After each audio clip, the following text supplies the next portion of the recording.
अस्सलाम वालेकुम। आज जिस टॉपिक पे हम बात कर रहे हैं that is English essay. This is the most important subject of the CSS exam and it is among the compulsory subjects. और इससे रिलेटेड हर जगह इतनी कंफ्यूजन है और इतने आइडियाज हैं कि ये वाला आइडिया आप फॉलो कर लें, ये मेथोडोलॉजी फॉलो कर लें, या ये वाली मेथोडोलॉजी नहीं सही दूसरी फॉलो कर लें। दिस इज अ सब्जेक्ट जिसके अंदर बहुत मल्टीपल कंफ्यूजन्स क्रिएट कर दी गई हैं। आज हम जिस तरह से इस सेशन को, आज के लेक्चर को ब्रेक डाउन करेंगे, आप लोगों के लिए by the end of this lecture थोड़ी सी क्लैरिटी बिल्ड हो जाएगी regarding the subject of English essay and how do you have to deal with it. कुछ कंफ्यूजन्स होती हैं कि आपने ऐसे जो है, this methodology is fine, thesis statement यहाँ लिख दें, आउटलाइन बनानी है नहीं बनानी है, ऐसे का लिखने का कौन सा मेथड होता है, और बहुत मल्टीपल कंफ्यूजन्स हैं। आज हम सारी कंफ्यूजन्स को बारी बारी एड्रेस करते हैं। So as you all know, this is the subject जो इंग्लिश एसे और इंग्लिश प्रेसी। इंग्लिश का सब्जेक्ट वो होता है जिसकी वजह से मल्टीपल फेलियर्स होते हैं सीएसएस में हर साल। तो सीएसएस में जो आपके कंपल्सरी सब्जेक्ट्स हैं ना, उनको पास करना बहुत ज़रूरी है। जो आपके पास एक पॉइंट होता है स्कोरिंग का, वो आपके ऑप्शनल्स की कैटेगरी में होता है। तो आपके कंपल्सरी सब्जेक्ट्स हैं, यू हैव टू पास दो, स्पेशली इंग्लिश एसे और प्रेसी को आपने पास करना है इन ऑर्डर टू, क्योंकि अगर आपका ही पास होता है तो मोस्ट चांसेस हैं, 70% प्लस चांसेस हैं आपका सीएसएस पास हो सकता है if you are putting all your efforts in other subjects. और इसमें भी तो चांसेस होते हैं कि आपका इंग्लिश पास होना तो आपका बाकी पेपर्स भी पास हो सकते हैं, क्योंकि English is the basic criteria of each and every subject.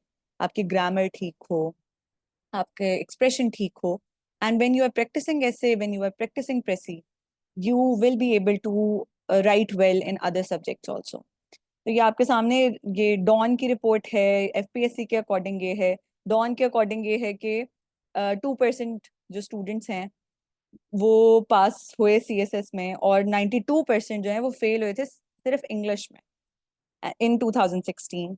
And then again हमारे पास 2020 की जो सीएसएस की रिपोर्ट है उसके अकॉर्डिंग ये है कि ओनली 4% कैंडिडेट्स जो हैं उन्होंने सीएसएस का एसए का पेपर पास किया था। So this is considered to be the most difficult exam in the CSS journey. So you have to tackle it wisely, you have to handle it wisely. And what is the strategy to it? What is the methodology to it? We will be discussing that. तो सबसे पहले तो हम देखते हैं कि कहा जाता है कि इसका तो कोई सिलेबस भी नहीं है सीएसएस कैसे का, और कोई तरीका तो बताया हुआ नहीं है एफपीएससी ने, तो हम कैसे इसको तैयार करें। पहली बात तो ये, फिर एग्जामिनर चाहता क्या है, उसकी रिक्वायरमेंट क्या है, एंड देन उसका तरीका क्या है, ऐसे को लिखना आप कैसे है।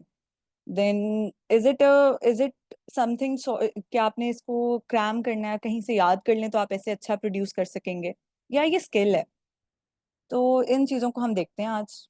फर्स्टली तो what is the CSS English essay. सबसे पहली बात हम ये करते हैं कि उसका सिलेबस।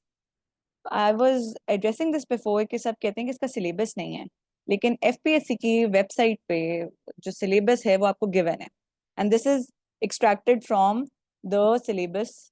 ठीक है, ये सिलेबस का पोर्शन है और जो आपको एफपीएससी ने प्रोवाइड किया हुआ है। इसको अब आगे हम देख लेते हैं, इसके अंदर बहुत डिटेल्स लिखी हुई हैं। इसको जब आप क्रिटिकली हर चीज़ को एवेल्युएट करेंगे, हर चीज़ को क्रिटिकली देखेंगे, आपके लिए ना सीएसएस की जर्नी थोड़ी सी इजी हो जाएगी। हर सब्जेक्ट को ऐसे ही हैंडल करें, सिर्फ ऐसे को नहीं या प्रेसी को नहीं, आपके कंपल्सरी हैं, ऑप्शनल हैं, हर सब्जेक्ट को इसी तरह हैंडल करें। मैं पिछली वीडियोस में भी यही बात कहती आ रही हूँ कि सिलेबस को देखें, उसको गो थ्रू करें, उसके बाद पास्ट पेपर्स को देखें, उसका एनालिसिस करें, उसके बाद आप बाकी चीज़ों पे जाएं। आपको कौन सा टीचर क्या कह रहा है, कौन सी एकेडमी क्या कह रही है, कोई मुझे बहुत एक तरह से सारी चीज़ें मुझे प्रोवाइड कर दे तो मेरा सीएसएस क्लियर हो जाएगा, it is not possible like that. जो एफपीएससी ने आपको दिया हुआ है ना, FPSC is your basic guide. FPSC ने आपको सब कुछ बता दिया है, उन्होंने आपको सिलेबस की फॉर्म में सारा पैटर्न बता दिया है, आपको पास्ट पेपर्स की फॉर्म में उन्होंने बता दिया कि हर साल क्या पूछा जाता है और आपसे क्या पूछा जा सकता है। एग्जामिनर रिपोर्ट की फॉर्म में ये बता दिया है कि आपकी गलतियां क्या हैं और आपने कौन सी गलतियां नहीं करनी। तो सबसे पहले तो सिलेबस एड्रेस करते हैं इसका। यहाँ लिखा हुआ है, इट इज एन एग्जाम जिसके 100 मार्क्स हैं। एंड 40 मार्क्स जो है ना वो आपका थ्रेश होल्ड है, पासिंग क्राइटेरिया है, और इसमें 40 ही आपने ऑब्टेन करने हैं, तो आप एटलीस्ट आप पास, या जो टॉपर्स भी होते हैं उनके भी 40 मार्क्स ही होते हैं, तो इसलिए कोई वो नहीं है कि मेरे ऐसे में 40 मार्क्स हैं या मेरे इसमें ज़्यादा मार्क्स हैं। 40 मार्क्स इज द क्राइटेरिया कि आपका वो होगा तो आपका सीएसएस पास होगा। नहीं तो आपका सीएस आपके बाकी सब्जेक्ट्स में बहुत अच्छे मार्क्स हों लेकिन इंग्लिश ऐसे फेल है तो you can not pass the exam, you can not pass CSS. ठीक है, तो सबसे पहली बात तो ये हो गई कि आपका पासिंग क्राइटेरिया क्या है। फिर ये आता है कि कैंडिडेट्स को उन्होंने कहा हुआ क्या है इन द सिलेबस।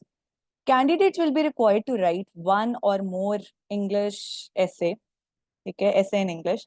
अब यहाँ क्या लिखा हुआ है, वन और मोर? ये शायद किसी ने भी बात ना पढ़ी हो कभी भी सिलेबस में। Most of the people don't even know कि ये लिखा हुआ है यहाँ पे कि कभी पेपर में ये भी हो सकता है कि वो एक ऐसे पूछने के बजाय आपसे दो ऐसे पूछ लें। ठीक है, तो ये लिखा हुआ है सिलेबस में, वो फिर अनयूजुअल चीज नहीं होगी तब भी। A wide choice of topics will be given. अब wide choice of topics का मतलब ये है कि 10 टॉपिक्स दिए होते हैं आपको, there is a choice, you can choose one and write on that. अभी तक यही होता आ रहा है कि वन टॉपिक के ऊपर 2016 में सिलेबस जो है वो रिवाइज हुआ था और उसके बाद ये पैटर्न फॉलो हो रहा है। Candidates are expected to reflect comprehensive research based, अब मैंने ये दो वर्ड्स हाईलाइट किया हुए हैं, knowledge on a specific topic. Candidates' articulation, expression, and technical treatment of the style of English essay writing will be examined. अब यहाँ पे मैंने कुछ वर्ड्स हाईलाइट किए हैं, मैं जरा इनको, इन सेंटेंसेस को आप जरा गौर से देखें और जो मैं एक्सप्लेनेशन अब आप लोगों को देने लगी हूँ उनको जरा सुने। कैंडिडेट से एक्सपेक्टेशन क्या है, मैंने पहले आप लोगों को दो बातें बता दी। Wide range, wide choice of topics का आपको पता चल गया, आपको ये पता चल गया कि वन से ज्यादा भी ऐसे पूछे जा सकते हैं क्योंकि सिलेबस में लिखा हुआ है। The next thing here is के एक्सपेक्टेशन क्या है, जो सिलेबस में उन्होंने बता दिया कि क्या एक्सपेक्टेड है, क्या रिक्वायर्ड है। Comprehensive and research based knowledge on a specific on the selected topic. आपने उस चॉइस, वाइड रेंज जो आपको दी हुई है, चॉइस दी हुई है, उसमें से आपने टॉपिक सिलेक्ट कर दिया। नाउ द रिक्वायरमेंट इज कि आपका कॉम्प्रिहेंसिव और रिसर्च बेस्ड उसमें आपने डेटा लिखा हो। अब कॉम्प्रिहेंसिव का क्या मतलब होता है? कॉम्प्रिहेंसिव होता है कि उसको अगर हम सिनोनिम की फॉर्म में देख लेना तो ऑल इंक्लूसिव। ठीक है, एग्जॉस्टिव उसके अंदर आपने सारी चीजें उसमें मेंशन की हो। एक्सटेंसिव हो लेकिन कॉम्प्रिहेंसिव कि वो हर तरह से हर चीज को डील कर रहा हो, not just a single point जो आप एड्रेस कर रहे हैं उसमें। ठीक है, तो कॉम्प्रिहेंसिव में ये चीज होती है ऑल इंक्लूसिव। इसका आप सिनोनिम ये माइंड में रखें कि ऑल इंक्लूसिव बात होनी चाहिए। The second word is research based. Research based का मतलब है कि आपने सिर्फ अपनी तरफ से बातें नहीं करनी उसमें, रिसर्च ओरिएंटेड बात होनी चाहिए, सॉलिड पॉइंट्स होने चाहिए। Without any solid background, without any solid justification you will not be able to pass this exam, क्योंकि उन्होंने कह दिया कॉम्प्रिहेंसिव होगा, रिसर्च बेस्ड होगा, तो ये पहला क्राइटेरिया हो गया आपका फुलफिल। ठीक है, अब रिसर्च बेस्ड में भी हमने ये नहीं करना कि उसमें पूरे के पूरे हमने वो बस उसको एक वो इस तरह का हमने बना देना है कि वो लगे ही ना कि ऐसे ऐसे के अंदर आपने हर चीज को ऐड करना है, एक आपने कॉम्बिनेशन ऑफ डिफरेंट थिंग्स को ऐसे बनाना है आपने। So you have to be comprehensive, you have to be research based. Next thing is के आर्टिकुलेशन, एक्सप्रेशन, टेक्निकल ट्रीटमेंट, ये तीन वर्ड्स उन्होंने अब लिखे हैं। इनका क्या मतलब है? आर्टिकुलेशन का मतलब है कि आपने जो लिखा है वो क्लियर हो, उसकी लैंग्वेज प्रॉपर हो। ठीक है, आपने उसको प्रॉपरली आर्टिकुलेट किया हो, ऑर्गेनाइजेशन उसकी सही हो। ठीक है, उसके अंदर आपने अगर पैराग्राफ्स लिखे हुए हैं तो आपस में वो कहीं ना कहीं लिंक कर रहे हो, उनके अंदर बिल्कुल ही वो आइसोलेटेड पैराग्राफ्स ना हो, आर्टिकुलेट पूरा प्रॉपर तरीके से हुआ वो। Then the next thing is written expression. अब रिटन एक्सप्रेशन क्या होता है? रिटन एक्सप्रेशन होता है कि आपने जो बात लिखी है, जो आपने एक्सप्रेस की है, उसके अंदर भी जो आपने आर्टिकुलेट किया है, जो आपने एक्सप्रेशन यूज किया है, एक्सप्रेशन के अंदर बहुत मल्टीपल चीजें आ जाती हैं, आपकी ग्रामर आ जाती है, आपकी वोकैबलरी आ जाती है। वोकैबलरी में आप बहुत अच्छे अच्छे, आप जिसको कहते हैं ना हाई फ्रीक्वेंसी वर्ड्स, या बहुत बड़े बड़े वो फ्लावरी लैंग्वेज आप जिनको कहते हैं, वो अगर आप यूज करना शुरू कर देंगे, जीआरई की वर्ड लिस्ट यहाँ लिखना शुरू कर देंगे जिनका आपको यूजेज ही नहीं पता कि आपने उसको सेंटेंस में यूज कैसे करना है, so it won't work here. अगर आपको उस वर्ड का प्रॉपर यूजेज नहीं पता, उसको ना यूज करें।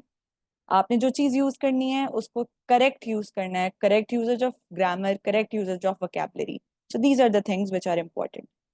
टेक्निकल ट्रीटमेंट, अब टेक्निकल ट्रीटमेंट है एफपीएससी की रिक्वायरमेंट, कि जो रिक्वायर्ड है उसके अकॉर्डिंग आपने उसको ट्रीट किया। अब हम उन चीजों को भी आगे देख लेते हैं। ये आपका सिलेबस है, और सिलेबस में काफी डिटेल चीजें उन्होंने बताई हुई हैं, इनको देखना जरूरी है। दूसरी चीज आती है एग्जाम, पेपर के अंदर क्या पूछा जाता है। पेपर आपका 100 मार्क्स का, 3 घंटे का आपके पास टाइम है, ठीक है। अब उसको हम ब्रेक डाउन कर लेते हैं। उसके अंदर उन्होंने लिखा हुआ है make an outline. So outline is compulsory, उन्होंने कह दिया कि आपने आउटलाइन बनानी है।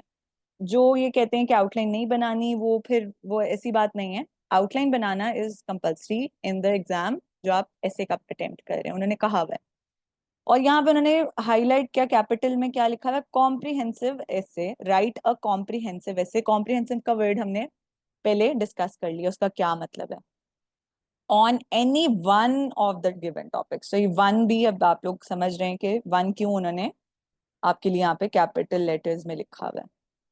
Make sure you use different form of discourses, जिसके अंदर उन्होंने एग्जाम्पल में क्या कहा है, एक्सपोजिशन, आर्ग्यूमेंटेशन, डिस्क्रिप्शन, नरेशन, ठीक है। तो उन्होंने क्या कहा है, make sure you use different form of discourses.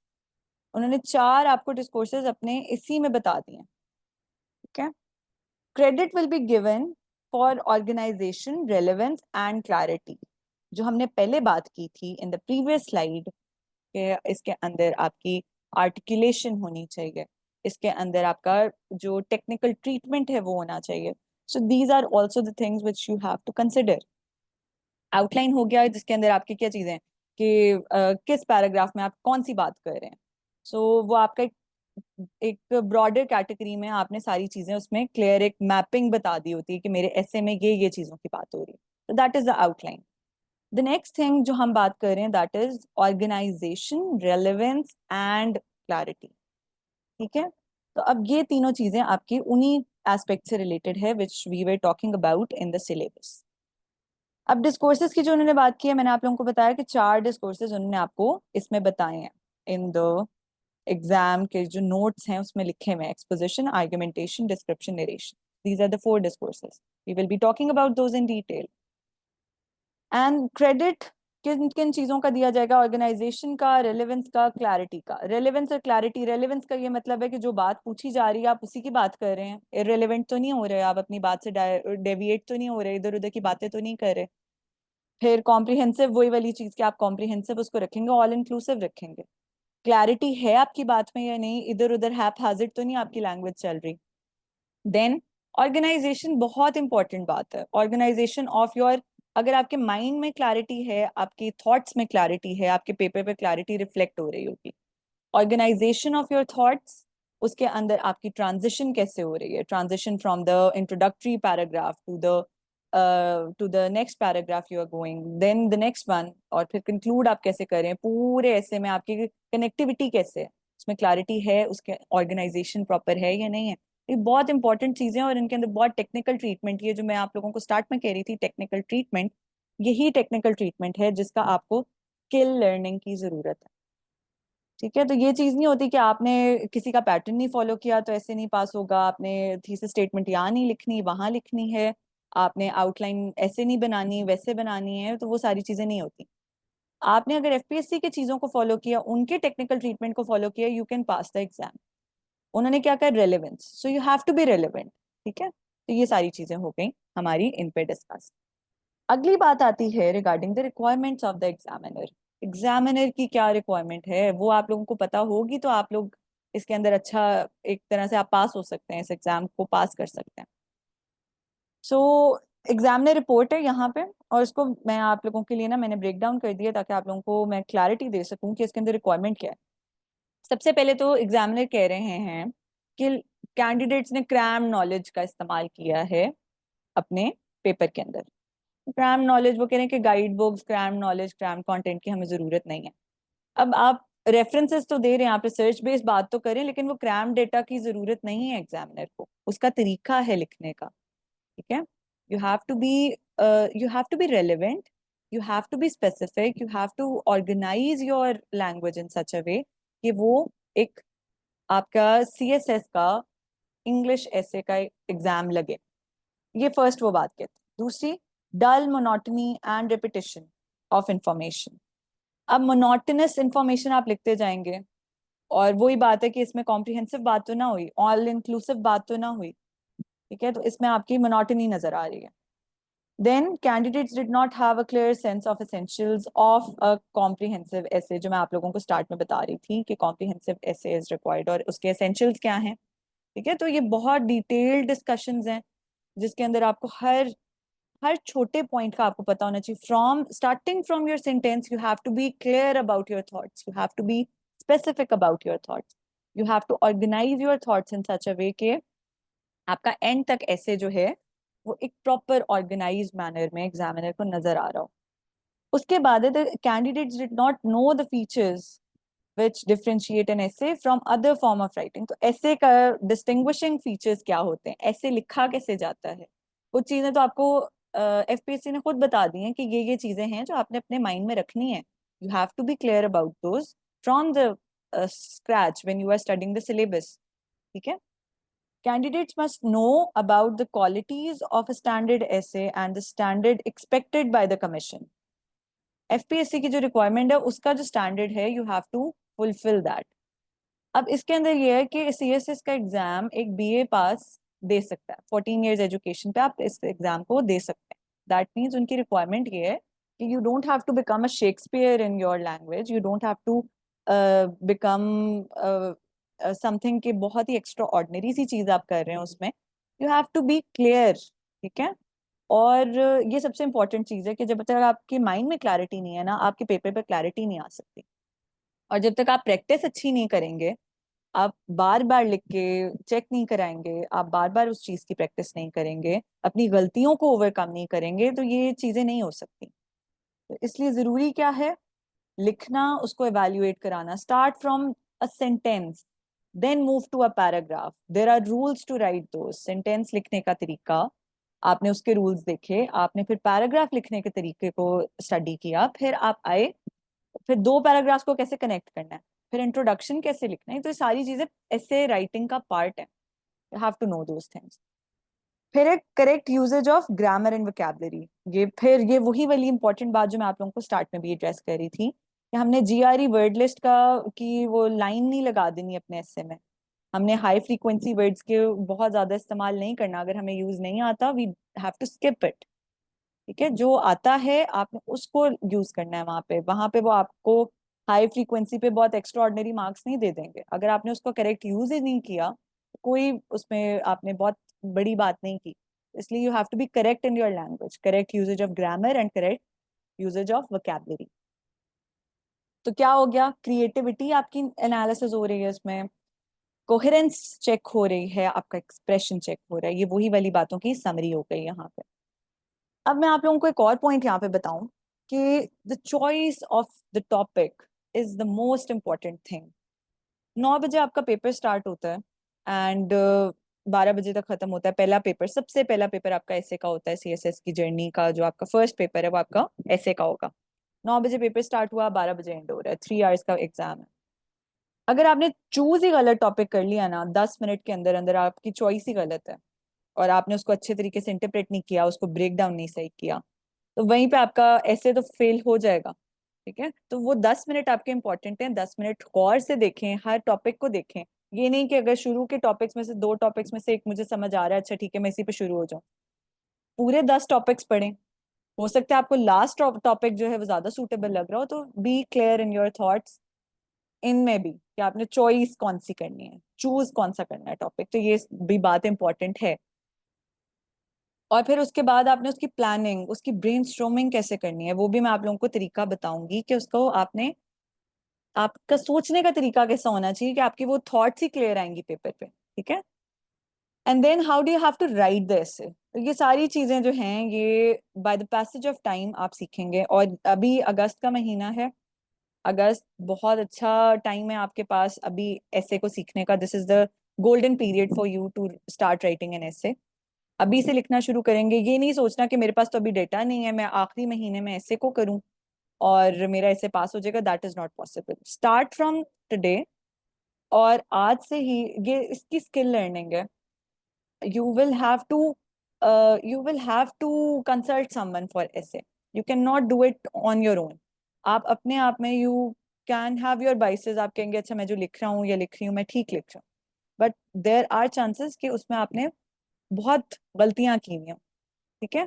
And there is a skill to write this essay, वो स्किल लर्निंग जरूरी है, वो स्किल सीख लेंगे आप किसी भी तरह का ऐसे लिख सकते हैं। तो आपने लिखना, पहले सीखना है, फिर लिखना है, और उसको एवेल्युएट कराना है, अपनी मिस्टेक्स को ओवरकम करना है। ये बहुत जरूरी है, ये किसी भी सब्जेक्ट में जरूरी है, ऐसे में ज्यादा जरूरी है। फिर start from a small paragraph, start from a sentence, and then move towards the essay, ठीक है। We will be talking about the rules of on how to write a paragraph. Paragraph लिखने के रूल्स पे हम discussion करेंगे। फिर हम आगे ऐसे की तरफ बढ़ेंगे। हर पैराग्राफ को लिखने का एक स्पेसिफिक तरीका है। Introductory paragraph will be different from the paragraph जो कि आप कंक्लूजन में लिख रहे हैं। फिर body paragraph will be different from the introductory paragraph. So these are the things we have to see while we are writing.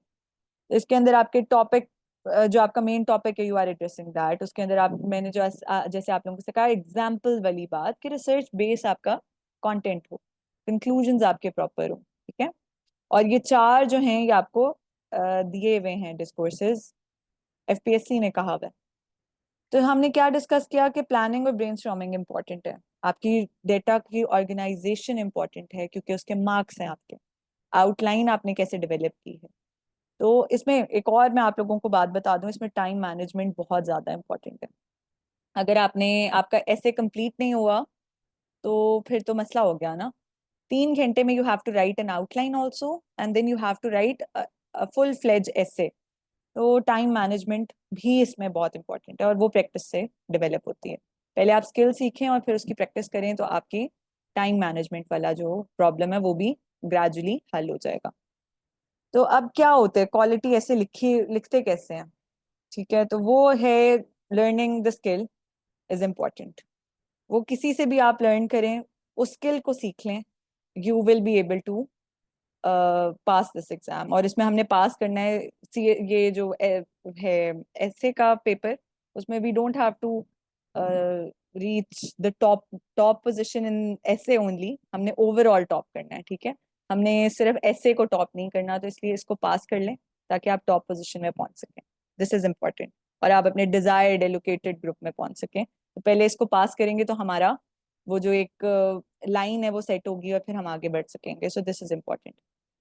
तो introductory paragraph होता है, बॉडी पैराग्राफ्स होते हैं डिफरेंट। फिर इसमें एविडेंस आपने कैसे देनी है, वही वाली चीज के ब्रेनस्टॉर्मिंग कैसे करनी है, आपकी ऑर्गेनाइजेशन कैसे डेवलप होगी, कंक्लूजन्स होते हैं। So there is a methodology to do that. तो फिर हम कैसे इसको करेंगे कि हम पहले तो सेंटेंस स्ट्रक्चर की बात करेंगे, और ग्रामेटिकल एरर्स जो हैं वो आपके नहीं होने चाहिए लैंग्वेज में। पैराग्राफ राइटिंग बहुत इंपॉर्टेंट है, उसको स्टार्ट करेंगे। पैराग्राफ राइटिंग के बाद हम आउटलाइन की बात करेंगे। We will be talking about thesis statement, introductory paragraphs किस तरह से लिखते हैं, ट्रांजिशंस कैसे क्रिएट करनी है, और ये जो डिस्कोर्सेज मैंने आप लोगों को बताए हैं उनका क्या रोल है, वो कैसे, जो एफपीएससी ने कहा हुआ है उसको कैसे यूज करना है हमने पेपर में, और कंक्लूजन कैसे लिखना है, और इम्पोर्टेंट बुक्स। मैं अब आप लोगों को एक और बात बताऊं कि जो आपकी रेलेवेंस है, जो आपके रिसर्च बेस्ड कंटेंट है, वो आपकी कुछ स्पेसिफिक ऐसी बुक्स भी हैं जो आपको हेल्प करती हैं इन योर ऐसे, और कुछ ऐसी हैं जिसके अंदर ऐसे पॉइंट्स हैं वो आप कहीं पे भी यूज कर सकते हैं। So these there are things you can do in order to reach, in order to pass this exam. और एक और चीज ये है कि आपको आर्ग्यूमेंटेशन के मेथड्स आने चाहिए, और वही वाली बात के ब्रेनस्टॉर्मिंग के मेथड्स आने चाहिए। यहाँ पे मैं आप लोगों को एक और बात बता दूं कि don't just rely on what each and every one is saying around, ठीक है। ऐसे बहुत लोग पढ़ा रहे हैं, सब यही कहेंगे कि ये वाला मेथड फॉलो कर लो, नहीं ये वाला नहीं फॉलो करना, दूसरा फॉलो करना है। तो मैंने आप लोगों को स्टार्ट में यही बात की है, आपने करना वो है जो आपको एफपीएससी ने कहा है, उसका स्किल सीखें, उसको उसको मेथड को आपने पॉलिश करना है, और उसको आपने एस करना है। That is important.